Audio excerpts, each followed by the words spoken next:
Welcome to another edition of Valley Newsline. Hello, I'm your host, Ron Whitlock.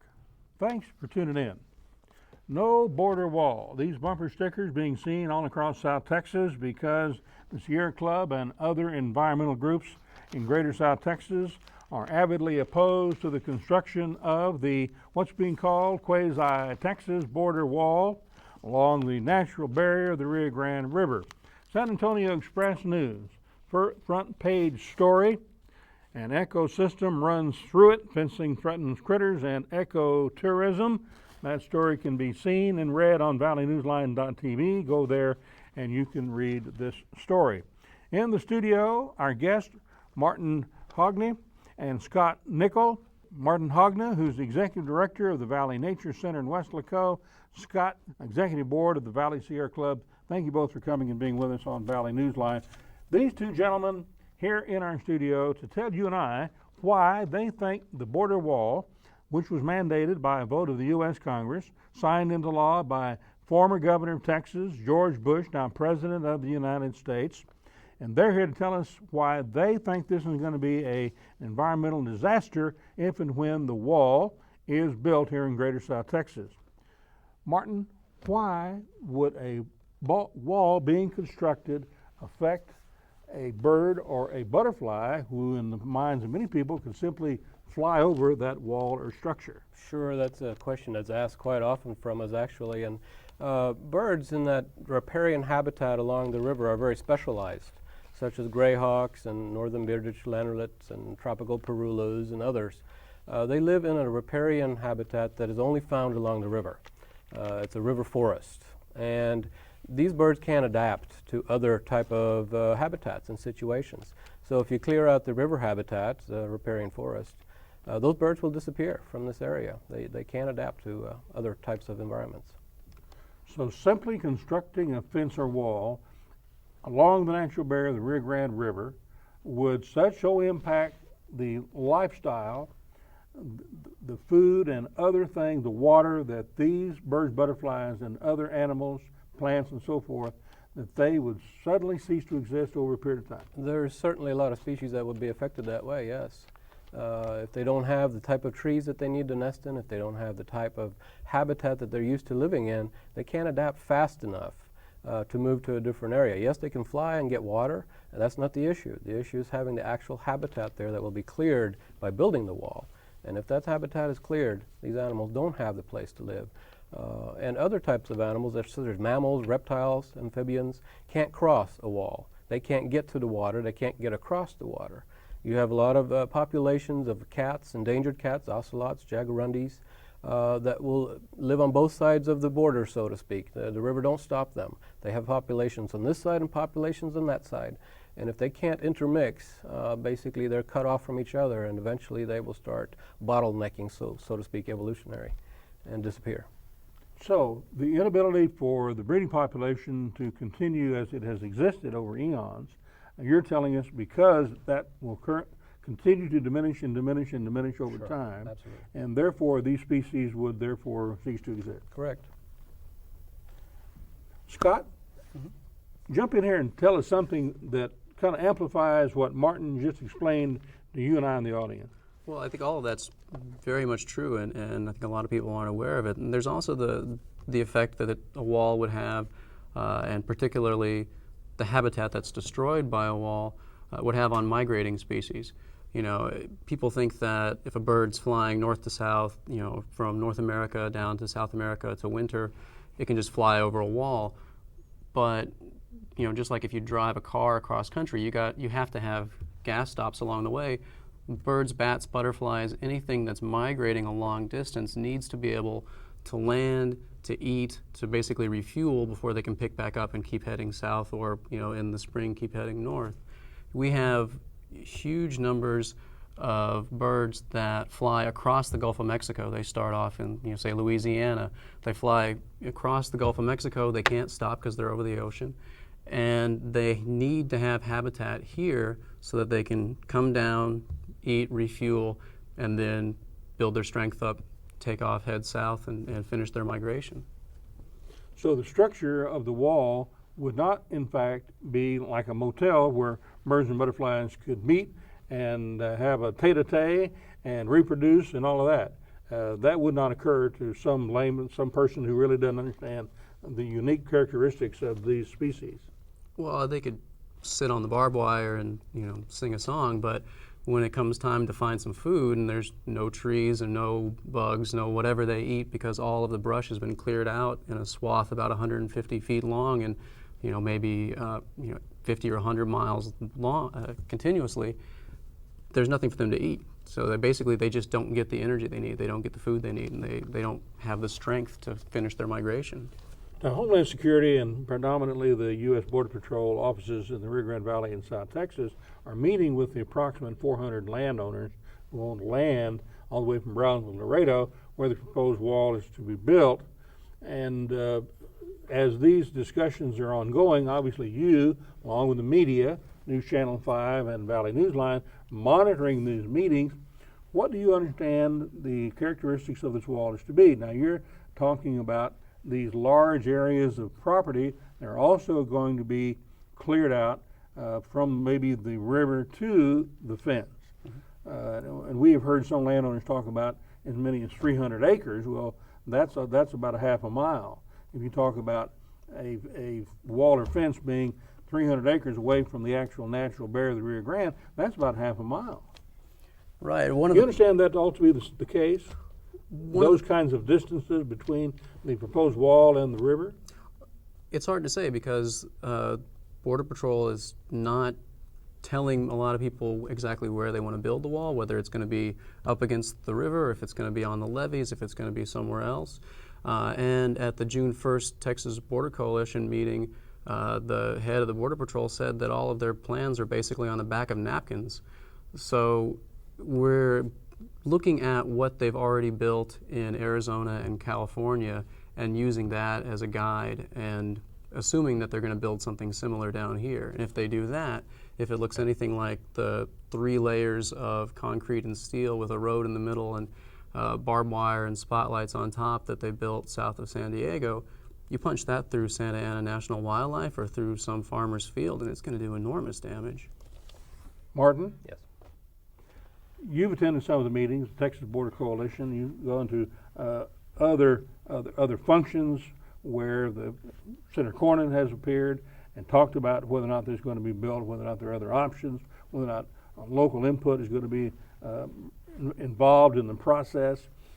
What's your reaction to what he just said? Well, I think Scott is very right. We're not finding out very much information forthright from Department of Homeland Security or even the local Border Patrol agents. For those that are complaining about secrecy, you concur with what you said. I certainly do. Chief Aguilar at the Texas Border Coalition meeting. Who's the chief of the Border Patrol for the nation? That's correct, the highest Border Patrol officer in the nation. Basically said that they didn't have any plans, and if he said that they did and what they were going to do, he basically would say that they hadn't been cooperating with us. And that's quite frankly what I feel like that they have not been. They're saying that they're talking to us. What they're doing is meeting with landowners and telling them what they would like to do. There is no talking to us. There is no asking dialogue. Any questions. There's no dialogue. No suggestions. no We prefer you build the wall here as opposed to here on my property. None of that's going on. None of as far that. as you understand. That's correct. And the whole statement of saying that everything is so far on the back of a napkin was really a slap in the face on that June 1st meeting, because that same day at the Border Patrol station in Weslaco, they were rolling out giant maps with lines on the map showing where they wanted the wall. So that's not the back of a napkin. Many species apparently would be impacted on if, in fact, this border wall is constructed, which it appears to be. The ocelot endangered. In what manner would an ocelot be impacted on, Martin, by the building of this wall? Well, obviously, just the fact of it needing habitat to live and hunt is obviously a very big impact. But Ocelot's a cat. Ocelot is a cat. It's an endangered cat. There's only maybe a few hundred left in this country. and they are federally endangered and listed as such. And U.S. Fish and Wildlife has been working very hard to try to reestablish their territories and the cat here in South Texas. But maybe even more so than just losing their habitat on this side, if they can't get across double solid walls. As I said earlier, the cat cannot get to populations in Mexico and back and forth. And we know that they swim the river. It's not a question of that. They do use the river as a back and forth going north and south. Jaguarundi? Jaguarundi is another endangered cat that's thought to be even more rare, maybe so, than the ocelot here in this country. So you're telling us that if this wall is constructed, these two endangered cat species will cease to exist? They would have a very hard time to survive in these environments that they're living in now. And since there's such a small population in the United States, if they have no way of migrating or moving from one territory to another, or finding new mates or expanding their territories across the river, which they've always have, they would have a really tough time. The gray hawk, which is a threatened bird. Most people say, well, hawks can just fly away. Birds can fly to another area. Gray hawk is a species that lives along the river only. You don't find it inland. It uses riparian river forest type habitat, and it uses the tall trees that are along the river to nest in. If it doesn't have that habitat, it will disappear. It will have nowhere to live. It does not adapt to other situations easily. Northern beardless tyrannulet. Tyrannulet, that's a small, cute little bird, and most people haven't heard of it, but I tell you, if you're a bird watcher, you'll fly from England here just to see it. It's the only place in the United States where you can find this little guy, and if you want to see one, which 200,000 nature watchers come here every year, so there's a lot of folks looking for it. Same thing as the greyhawk. They need the riparian habitat to survive. Scott Martin just segued into one of the impacts, and the impact on people, because if these various endangered species, birds, mammals, animals, cats, plants, etc., cease to exist, habitats change too extraordinarily by the construction of this wall along the natural barrier of the Rio Grande River, then this impact is going to cause birds, butterflies, and others to no longer be available. And so these people, as Martin's talking about, flying in from all over the world to see these endangered species are going to say, no longer there in the valley, I'm not going to go any longer. So South Texas ultimately would be losing those economic tourism dollars. Oh, absolutely. I mean, you're talking $125 million a year, 200,000 tourists a year coming in. They come increasing every year by extraordinary you have Weslaco spending money on a World Birding Center. You have McAllen. You have Mission with the Benson Rio Grande State Park and World Birding Center that's on the river and would be directly impacted. You have the Roman Bluffs World Birding Center. You know, these communities have spent money to improve these sites specifically to bring in birders and other ecotourists. They see this as a good economic engine for the valley, and the wall is going to destroy that. Tourists went to go see the Berlin Wall torn down. They didn't go to look at it while it was up. You're not going to have ecotourists coming to look at concrete and steel. You're going to have ecotourists coming to look at vital habitat with animals that they can't see anywhere else, and that's why they come now. And with Mexican shoppers currently on the decline coming into South Texas, those Mexican shoppers, those numbers coming across the international bridges from Mexico into the United States on the decline, based on numbers presented to you and I by McAllen Mayor Richard Cortez. Those Mexican shoppers are coming in smaller numbers because of our talk, because of our plans to build walls, because of U.S. visit policies that are upcoming that they envision, making it more difficult to come and spend dollars here in the United States. With all of those factors, those retail sales percentages that are paying for a lot of the services of many municipalities here in Greater South Texas are going to fall on the taxpayers to pick up the slack when those dollars continue to decline. That's one area of discussion that this debate has focused on marginally up to this point. Well, it would, anybody that sees a wall sees that as a great big keep out sign. So people won't feel welcome. They won't feel like our retailers want them to come over and shop and spend their money and have a fun day. If you have to pass through this enormous wall, that really kind of kills the whole fun of your day's outing and puts a real damper on your trip to the valley where you might have done some shopping, you might have done other things that infuse the local economy with cash. The number one municipality, number one city, shopping destination for Mexican shoppers, McAllen, Texas. Their number one place in the world where they use their Visa cards, McAllen, Texas. That's above and beyond New Orleans, but beyond San Antonio, Las Vegas, New York, Los Angeles. More Mexican shoppers come to McAllen to shop than anywhere else. And apparently it appears that they are coming less and less because of the potential of having a wall between these two countries, between these two peoples, between who are, to a degree, family at this point in time. Sure. Extraordinary to be talking about this. Absolutely. Yeah, and it's also going to do enormous damage to the agricultural aspect of our economy. And if you tear up ecotourism, you tear up retail sales, and you tear up agriculture because you've got farmers that are having pieces of their land taken away or cut through by a wall. They don't have access to irrigation water.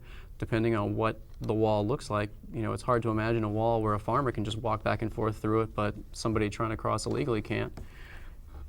If you destroy all of those parts of our economy, we don't have a whole lot left. A pro-fence responder to Valley Newsline feedback line. Why do people build fences around their houses? For protection, stupid. I don't know what kind of business does the mayor of McAllen and many other local politicians do. Most people use the bridge to do the legal business.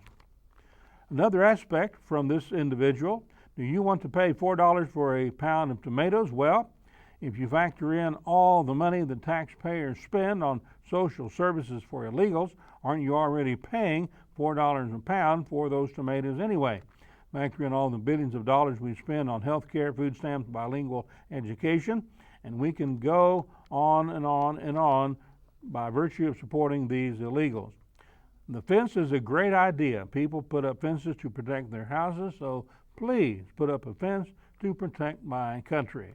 Sincerely, George Reese to Valley Newsline feedback line. Response, gentlemen? Real quick, really sincerely don't believe that the wall will slow down all those threats that Mr. Reese is worried about. If the wall will slow somebody down for 2 or 3 seconds, that's not enough to stop all those threats that he's worried about. And that's as much as that wall is going to do. That's even straight from Border Patrol's words. And Scott, that's what the Border Patrol is telling meetings of public officials, news media, etc., that the building of a wall is going to slow down these people coming into this country illegally, seconds, no more than 5 minutes. Yeah, that's what Russ Knox said on June 15th. He basically said if a wall is put through a municipality like Roma or Brownsville, it'll slow somebody down by a few seconds. Do we want to spend $3.5 million a mile to build a 700-mile long fence that only slows somebody down by a few seconds? It's not like a backyard fence. It's like you took your house and you bulldozed it, you took your neighbor's house and bulldozed it, and you take the next neighbor's house and bulldoze it, and then you extend that swath of destruction for 700 miles. That's the scale of the fence that they're talking about. As we segue into Otherbrand Sr., former Mayor McAllen, talking about the special situation we have in the United States, special freedoms we have, what our military have fought and died for over the decades that this country has existed. Before we segue into that, a last comment from both of you as to why you think the wall should not be built. Well, ecologically, it's pretty straightforward. We will lose species of animals. We will lose ecotourism down here that drives our economy. Those are big two factors. All the other factors into this, such as humanitarian and other businesses that will suffer from this, is not just valley economy we're talking about here. We're talking about the valley driving statewide economics and national because of the border trade. So it's a rather large issue. This is not something that's just going to affect us. It's going to affect the nation in a bad way. Scott? Well, one other side issue with this is the Real ID Act that gave Secretary Chertoff the power to waive all laws, both environmental and civil. So Endangered Species Act won't matter, private property laws won't matter. He just, with a wave of his pen, he sets them all aside, and he's already done this in Arizona and California.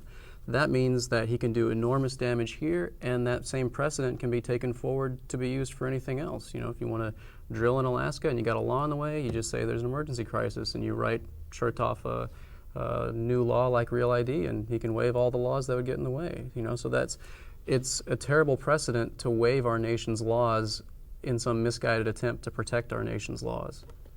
So when President Bush said at Ground Zero in New York City that Al-Qaeda would not win, that we would continue to live as we've always lived, that has not occurred. That hasn't occurred, and a wall wouldn't have affected that anyway. None of those people came in over the land border. They all flew in. They all came in legally also. Yeah, they all came in legally on airplanes. So a wall wouldn't have mattered to them. You could have had a wall from sea to shining sea on that day, and it wouldn't have made a difference. You know, with the immigration bill, which you know, I don't really have one way or the other to go on here today, but trying to make that into a reality with some of the senators. George Bush has to say certain things to please them to make things happen, I think, and that's all this has become. It's a political game with our livelihoods and our lives. Martin Hogney, Executive Director, Valley Nature Center. Scott Nickel, Thank you. with Executive Board of the Valley Sierra Club. Thank you for being on Valley Newsline. And we recently attended a speech given by Othenbrand Sr.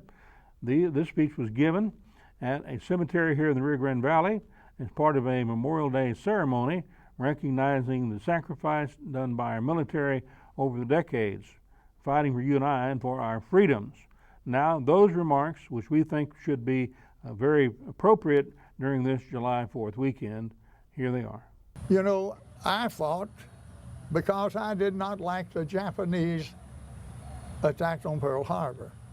But in a deeper sense, we all fought for freedom, for liberty, for the right to peacefully assemble, to seek the redress of grievances of our government, for freedom of religion, freedom of speech, freedom of the press, trial by jury, guilty only when proven guilty by a jury of your peers, contrary to Roman and Napoleonic law, which exists now, neighbor to the south in many countries still in the world, guilty until proven innocent. The litany, there's such a long list of what we have in this country that made it unique and the first really, truly, a democracy, I believe, of the common people on this earth. And the value of what we have in this country is worth the best that's in us all. We deserve a little bit more orderly government, certainly at the federal level today, and greater sense of purpose and unity and concern for our nation and less political strife. But let me say in closing, I love America as you all do. I gladly volunteered for the Marine Corps the day after, 2 days after Pearl Harbor. It was one of the greatest experiences of my life. Nothing ever will duplicate it. In Guadalcanal and the South Pacific. As always, former Mayor Othenbrand Sr. with something to say that rings true for you and I. Thank you for joining us here on Valley Newsline. Till next time, adios.